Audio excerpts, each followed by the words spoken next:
حملہ نہیں کیا تھا بلکہ سیاسی فائدے کے لیے کیا تھا۔ مگر دوستوں اس کے برعکس راجہ طاہر کی ایک اچھی صورت تاریخ میں دکھتی ہے، اور وہ بھی فتح نامہ سندھ میں لکھی گئی ہے، جو کہ محمد بن قاسم کے ساتھیوں نے لکھی تھی۔ اس کتاب میں لکھا ہے کہ راجہ طاہر نے جب رمل کے راجہ کو شکست دی تو اس نے اس کے وزیر اور ہزاروں قیدیوں کو معاف کر دیا۔ اس کے علاوہ اس کا بھائی جو کہ اس کی جان کا سخت دشمن تھا، مگر جب وہ مرا تو راجہ اس کے خیمے میں گیا اور اپنی پگڑی کو پھاڑ کر اس کی موت کا ماتم کرنے لگا۔ اب سوال یہ ہے کہ اگر راجہ طاہر اتنا ہی رحم دل تھا تو اس نے مسلم قیدیوں کو کیوں رہا نہیں کروایا؟ تو اس پر راجہ کا کہنا تھا جہاں وہ قید خانہ ہے وہ اس کی حکمرانی سے باہر ہے، وہ ڈاکو اس کا حکم نہیں مانتے، اس لیے وہ بے بس تھا۔ اس پر تاریخ دان کہتے ہیں کہ یہ صرف الزام تراشی تھی اور کچھ نہیں۔ دوستو آپ نے یہ تو جان لیا کہ سندھ پر حملہ کرنے کی وجہ کیا تھی، اس کی کہانیاں، تاریخ کے دونوں پہلو، کون اچھا ہے کون برا یہ آپ خود فیصلہ کریں۔ میں نے آپ کو دونوں کی تاریخ بتا دی۔ چلیں اب بات کرتے ہیں کہ سندھ فتح کیسے ہوا۔ حجاج بن یوسف نے اپنے دو بہترین کمانڈر کو دیبل پر حملہ کرنے کے لیے بھیج دیا۔ ان دو کمانڈروں میں ایک بدیل تھا جو کہ حجاج کا بہت قریب ترین اور بہت محبوب کمانڈر تھا۔ حجاج کا یہ حملہ دیبل پر ناکام ہوا اور اس کے دونوں کمانڈر مارے گئے۔ حجاج کو بدیل کی موت کی خبر جب ملی تو اسے اتنا غصہ آیا کہ اس نے خبر دینے والے کو ہی سزا سنا دی۔ بس اب کیا ہونا تھا، اس کی بے چینی اور بڑھ گئی۔ اس کے بعد حجاج نے نجومیوں کے ذریعے فال نکالے اور وہ اس نتیجے پر پہنچا کہ سندھ کو صرف ایک ہی شخص فتح کر سکتا ہے اور اس کا نام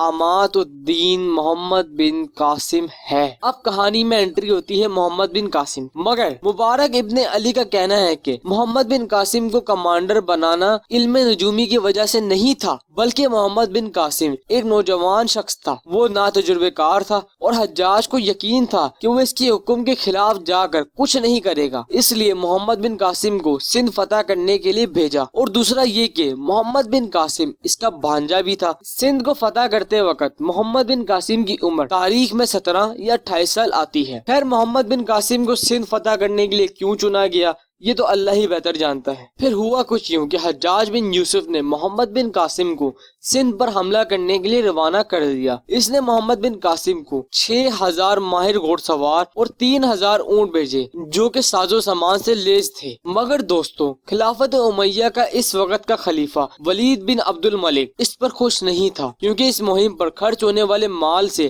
خزانے پر کافی بوجھ پڑ رہا تھا۔ حجاج نے خلیفہ سے کہا کہ سندھ کی مہم پر خرچ ہونے والے مال کا 3 گنا وہ خزانے میں جمع کروائے گا۔ خلیفہ اس کی بات سے کچھ مطمئن ہوا۔ جیسے ہی محمد بن قاسم مکران پہنچا اسے 6000 اونٹ اور پہنچ گئے، اور اس کے علاوہ بھی حجاج بن یوسف نے کئی منجنیقے، جہاز اور جنگی ساز و سامان مکران بھیج دیا۔ اب دوستو محمد بن قاسم دیبل کے قریب خیمہ گاڑ کر بیٹھ گیا، کیونکہ حجاج نے اسے کہا تھا کہ جب تک میں نہ کہوں سندھ پر حملہ نہ کرنا، تو اس نے ایسا ہی کیا۔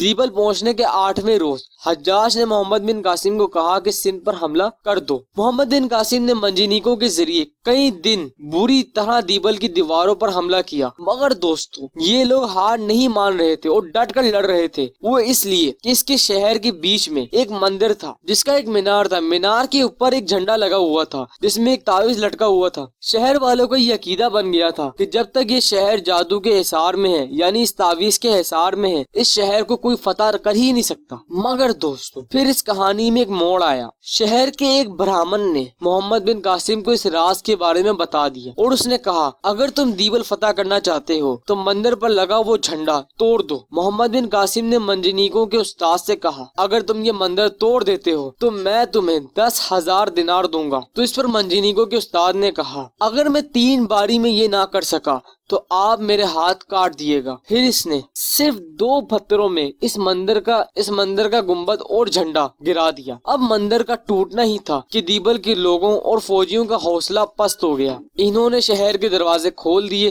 اور یوں محمد بن قاسم نے شہر پر قبضہ کر لیا۔ دیبل اب محمد بن قاسم کے قدموں تلے تھا۔ اس نے ان قیدیوں کو بھی آزاد کروایا جن کی وجہ سے یہ جنگ چھڑی تھی، اور محمد بن قاسم نے 4000 کے قریب مسلمانوں کو دیبل میں بسایا۔ دیبل کی فتح کے بعد محمد بن قاسم حیدرآباد کی طرف بڑھا۔ حیدرآباد کے لوگوں نے پہلے ہی ہتھیار ڈال دیے تھے، اس لیے حیدرآباد بھی محمد بن قاسم کی فتح میں شامل ہو گیا۔ راجہ طاہر کیونکہ ابھی محمد بن قاسم کا سامنا نہیں کرنا چاہتا تھا، کیونکہ وہ عرب سردار جو اس کے پاس پناہ لیے ہوئے تھے انہوں نے اسے کہا تھا کہ اگر تم محمد بن قاسم سے ابھی جنگ لڑنے گئے تو وہ تمہیں آسانی سے مار دیں گے، اس لیے ابھی تم اپنے مرکز میں ہی رہو تاکہ جب محمد بن قاسم یہاں پہنچے تو تم اپنے مرکز سے اس پہ حملہ کر کے اسے ہرا سکو۔ دوستو راجہ طاہر کی اسی کمزوری کی وجہ سے سندھ کے باقی قبائلی سرداروں نے محمد بن قاسم کی اطاعت کرنا شروع کر دی، کیونکہ دوستو بدھ مت کے لوگ پہلے ہی راجہ طاہر سے ناراض تھے کیونکہ اس نے ان سے حکومت چھینی تھی، مگر ہندو بھی اس سے ناراض تھے کیونکہ اس نے ہندو کی روایات کے خلاف جا کر اپنی ہی بہن سے شادی کر لی، کیونکہ اس کو ایک نجومی نے کہا تھا کہ یہ راجہ طاہر کی بہن اروڑ کے قلعے سے باہر نہیں جائے گی اور اس کا رشتہ راجہ مانگے گا جس کے قبضے میں ہندوستان کی بادشاہت آ جائے گی۔ تو اسی وجہ سے ہندوستان کی بادشاہت کی لالچ میں اس نے رسمی طور پر اپنی بہن سے شادی کر لی۔ خیر دوستو،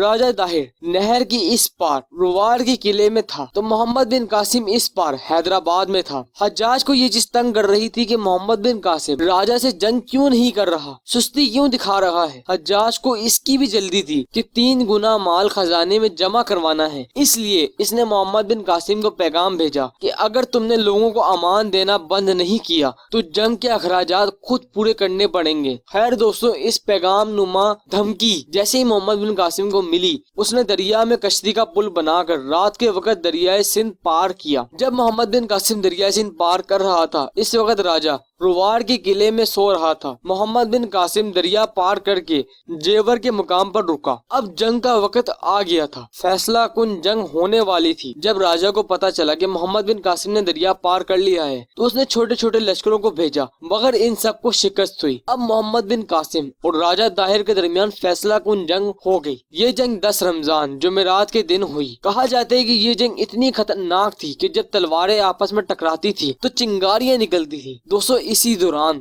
ایک عرب بہادر حبشی نے راجہ کو للکارا اور اس کی طرف بڑھ کر اس کے ہاتھی کی سونڈ کو زخمی کر دیا۔ یہ دیکھ کر راجہ کو اتنا غصہ آیا کہ اس نے 2 دھاری تیر نکالا اور اس بہادر حبشی کو اس طرح مارا کہ اس کی گردن الگ ہو گئی۔ یہ دیکھ کر راجہ کی فوج کا حوصلہ اور بڑھ گیا اور اب راجہ کی فوج نے ایسا حملہ کیا کہ عرب میدان چھوڑ کر بھاگنے لگے۔ محمد بن قاسم نے جب یہ منظر دیکھا تو وہ تھوڑا پریشان ہوا اور اپنی فوج کو اور اونچی آواز میں کہنے لگا، مجھے دیکھو، مجھے دیکھو، میں تمہارا امیر محمد بن قاسم یہاں ہوں، تم کہاں بھاگ رہے ہو؟ بھالے سنبھالو، صبر کرو، کافر کو شکست ہو گئی ہے۔ جب عرب لشکر نے یہ آواز سنی تو وہ تازہ دم ہو گئے۔ انہوں نے پھر مڑ کر دوبارہ حملہ کیا اور اس بار ایسا حملہ کیا کہ راجہ طاہر کی فوج کمزور پڑنے لگی۔ مگر دوستو محمد بن قاسم کو سمجھ آ گئی تھی کہ جب تک راجہ زندہ ہے وہ نہیں جی سکتا، تو اس نے ایک چال چلی۔ اس نے آگ والے تیر راجہ کے ہاتھی پر چلائے۔ ایک تیر راجہ کی پالکی میں لگ گیا جس میں راجہ بیٹھا ہوا تھا، وہ پالکی جلنے لگی۔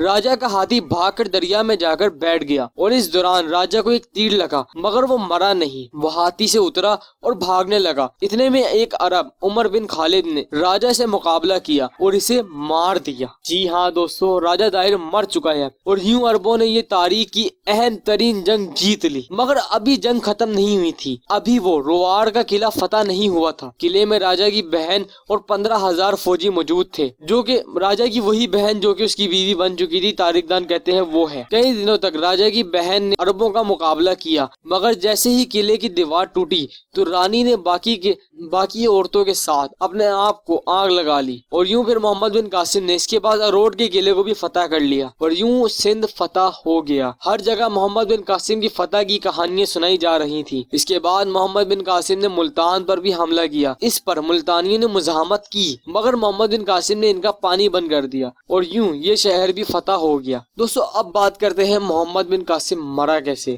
اس نے سندھ تو فتح کر لیا۔ خلافت امیہ میں اب ایک بڑی تبدیلی آ گئی تھی۔ 714 میں حجاج بن یوسف مر گیا تھا اور اس کے 1 سال بعد ہی 715 میں محمد بن عبد الملک بھی مر گیا۔ اب اگلا خلیفہ سلیمان بنا۔ سلیمان کیونکہ ولید کے کئی گورنروں سے نفرت رکھتا تھا اور اس میں حجاج بھی شامل تھا، مگر وہ اب مر چکا تھا، اس لیے اس نے اس کے رشتہ دار محمد بن قاسم کو جیل میں ڈلوا دیا۔ نفرت کی وجہ سے محمد بن قاسم کو عراق کی جیل میں ڈال دیا گیا،